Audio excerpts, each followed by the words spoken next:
ಸಿನಿಮೆಯ ರೀತಿಯಲ್ಲಿ ಅಪಘಾತ ನಡೆದಿದೆ. ಸಂಚಾರ ಪೊಲೀಸರ ಚೌಕಿಯನ್ನೇ ಹಾರಿ ಬೀಳುವಂತೆ ಕಾರ್ ಡಿಕ್ಕಿ ಹೊಡೆದಿದ್ದು ಡೆಡ್ಲಿ ದೃಶ್ಯ ಸಿಸಿಟಿವಿಯಲ್ಲಿ ಸೆರೆಯಾಗಿದೆ. ಹಲಸೂರು ಲೇಕ್ ಬಳಿಯ ಗುರುದ್ವಾರದ ಬಳಿ ಅಪಘಾತ ನಡೆದಿದೆ. ರಭಸವಾಗಿ ಬಂದಂತ ಫಾರ್ಚೂನ್ ಕಾರೊಂದು ಪೊಲೀಸ್ ಚೌಕಿಗೆ ಡಿಕ್ಕಿ ಹೊಡೆದಿದ್ದು ನೂತನವಾಗಿ ಸಂಚಾರ ಪೊಲೀಸರಿಗೆ ನಿರ್ಮಾಣ ಮಾಡಿದಂತ ಹೈಟೆಕ್ ಚೌಕಿ ಬುಡ ಸಮೇತ ಕಿತ್ತು ಹಾರಿ ಹೋಗಿದೆ. ಅದೃಷ್ಟವಶಾತ್ ಪೊಲೀಸ್ ಚೌಕಿಯಲ್ಲಿ ಪೊಲೀಸರು ಇರದ ಕಾರಣ ಘೋರ ದುರಂತ ತಪ್ಪಿದೆ.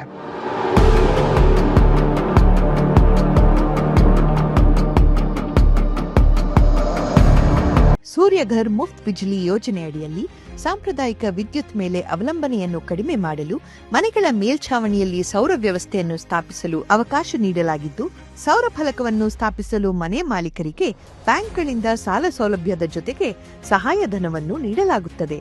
ಸೌರ ಫಲಕಗಳನ್ನು ಸ್ಥಾಪಿಸಲು 30,000ದಿಂದ 78,000ದವರೆಗೆ ಸಹಾಯಧನ ನೀಡಲಾಗುತ್ತದೆ. ಹಿಂದೆ ಸೂರ್ಯಘರ್ ಮುಫ್ತ್ ಬಿಜ್ಲಿ ಯೋಜನೆಯಡಿ ನೋಂದಾಯಿಸಿಕೊಳ್ಳಿ.